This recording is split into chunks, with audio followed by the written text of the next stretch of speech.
Hi friends, welcome to my channel mini digital సేవా portal.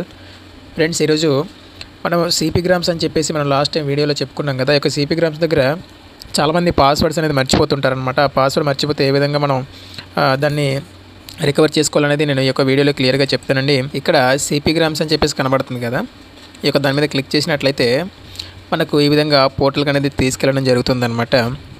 ఇక్కడ మనకు సైన్ ఇన్ అని కనబడుతుంది కదా, ఈ యొక్క సైన్ ఇన్ అనే దాని మీద మనం క్లిక్ చేసినట్లయితే మనకి ఈ విధంగా రావడం జరుగుతుంది. ఇక్కడ మన యొక్క యూజర్ నేము ఇవ్వాల్సి ఉంటుందన్నమాట. ఇక్కడ దాని యొక్క పాస్వర్డ్ అనేది మనం ఇవ్వాల్సి ఉంటుందన్నమాట.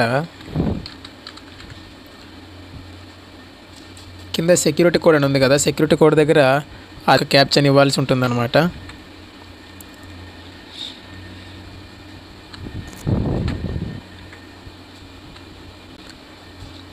సో ఇక్కడ లాగిన్ అని క్లిక్ చేయండి. లాగిన్ అనే దాని మీద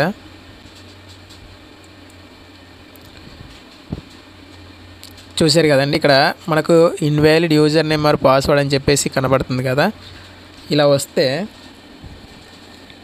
మనం దీన్ని ఏ విధంగా మళ్ళీ మన యొక్క యూజర్ నేమ్ పాస్వర్డ్ అనేది క్రియేట్ చేసుకోవాలో నేను మళ్ళీ చెప్తానండి క్లియర్గా. ఇక్కడ కింద లాగిన్ అని ఉంది కదా, దాని కింద మనకు ఫర్గాట్ పాస్వర్డ్ అని చెప్పేసి ఉంటుందన్నమాట. మీరు యూజర్ నేమ్ మర్చిపోయినట్లయితే ఇక్కడ ఫర్గాట్ యూజర్ నేమ్ అని ఉంటుంది, పాస్వర్డ్ మర్చిపోయినట్లయితే ఫర్గాట్ పాస్వర్డ్ అని చెప్పేసి ఉంటుంది. రెండిట్లకి సేమ్ ప్రాసెస్ అనమాట. ప్రజెంట్ మనం పాస్వర్డ్ మర్చిపోయాం కాబట్టి ఇక్కడ ఫర్గాట్ పాస్వర్డ్ అని చెప్పేసి ఉంది కదా, దాని మీద మనం క్లిక్ చేయాల్సి ఉంటుందన్నమాట. ఇక్కడ మనం ఏదైతే మొదట్లో పెట్టుకున్నామో యూజర్ నేమ్, ఆ యొక్క యూజర్ నేమ్ని మనం ఇవ్వాల్సి ఉంటుందన్నమాట.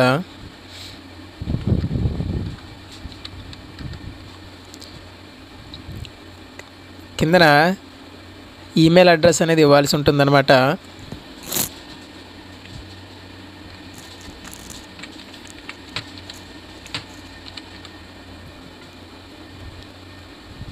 నెక్స్ట్ మొబైల్ నెంబర్ అనేది ఇవ్వాల్సి ఉంటుందన్నమాట, రిజిస్టర్ మొబైల్ నెంబరు.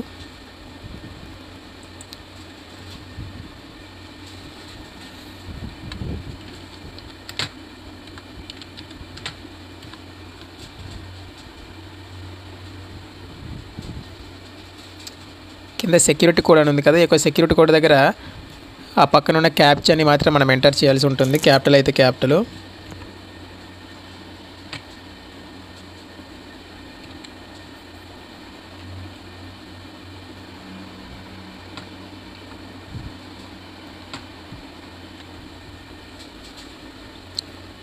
తర్వాత కింద ఉన్న జనరేట్ ఓటీపీ అని చెప్పేసి ఉంది కదా, ఈ యొక్క జనరేట్ ఓటీపీ మీద మనం క్లిక్ చేయాల్సి ఉంటుంది. ఇక్కడ న్యూ పాస్వర్డ్ అనేది మనం ఇవ్వాల్సి ఉంటుందన్నమాట.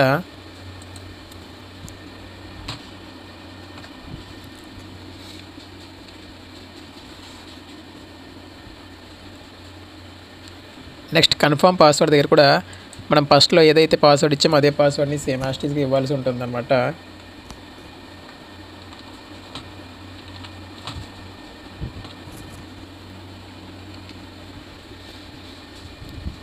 కింద ఇప్పుడు ఏదైతే మనకు ఓటీపీ వచ్చిందో ఆ యొక్క ఓటీపీని ఇక్కడ ఇవ్వాల్సి ఉంటుందన్నమాట. నెక్స్ట్ సెక్యూరిటీ కోడ్ దగ్గర పక్కనున్న క్యాప్చాని ఇవ్వాల్సి ఉంటుందన్నమాట.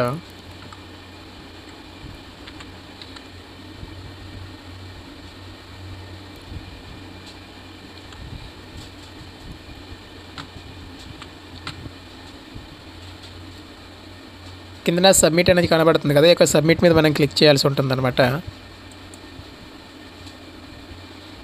Your password is reset successful అని చెప్పేసి వచ్చింది కదండి. ఇలా వస్తే మన యొక్క పాస్వర్డ్ అనేది మనకు సెట్ అయినట్టు అనమాట. ఈ పక్కన కింద హోమ్ అని చెప్పేసి కనబడుతుంది కదా, ఈ యొక్క హోమ్ మీద మనం క్లిక్ చేయాల్సి ఉంటుంది. సో హోమ్ అని క్లిక్ చేసిన తర్వాత ఇక్కడ మనకు లాగిన్ అని కనబడుతుంది కదా, ఈ యొక్క లాగిన్ మీద మనం క్లిక్ చేయాల్సి ఉంటుందన్నమాట. ఆల్రెడీ మనం యూజర్ నేమ్ మనకు తెలుసు కాబట్టి మన యొక్క యూజర్ నేమ్ని మనం ఇవ్వండి.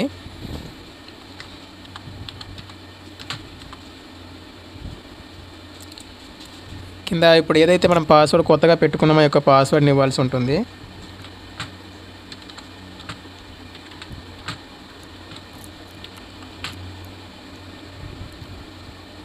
కింద సెక్యూరిటీ కోడ్ దగ్గర ఆ యొక్క క్యాప్చాని మనం ఎంటర్ చేయాల్సి ఉంటుందన్నమాట.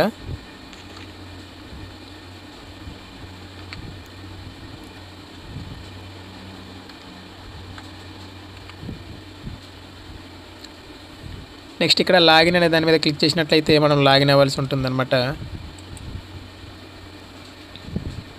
చూసారు కదండి, ఈ విధంగా మనం మన యొక్క పాస్వర్డ్ని పెట్టుకొని మనం లాగిన్ అవ్వాల్సి ఉంటుందన్నమాట ఫ్రెండ్స్. సో ఈ విధంగా ఇక్కడ మనకు టోటల్ గ్రీవెంట్స్ అనేది ఎన్ని పెట్టుకున్నాం అనేది ఉంటుంది. ఇక్కడ మనకు పెండింగ్ గ్రీవెంట్స్ అనేది ఎన్ని ఉన్నాయి అనేది ఇక్కడ ఉంటుందన్నమాట. ఇక్కడ మనకు ఎన్ని గ్రీవెన్సెస్ అనేది క్లోజ్ అయ్యింది అనేది ఇక్కడ ఉంటుందన్నమాట. సో ఇది ఫ్రెండ్స్. సో మీరు పాస్వర్డ్ కానీ యూజర్ నేమ్ కానీ మర్చిపోయినట్లయితే రెండిట్లకి ఒకే ప్రాసెస్ ఉంటుందన్నమాట. అక్కడ మనం అడిగిన స్టెప్ బై స్టెప్ మనం అడిగిన దాన్ని మనం ఎంటర్ చేసుకుంటూ వెళ్ళాల్సి ఉంటుందన్నమాట. ఇది friends video. Thank you so much. Video నచ్చినట్లయితే సబ్స్క్రైబ్ అది చేసుకుంటారని అనుకుంటున్నాను. ఒక షేర్ లైక్ కూడా ఇవ్వండి friends. Thank you so much. Thank you అండి.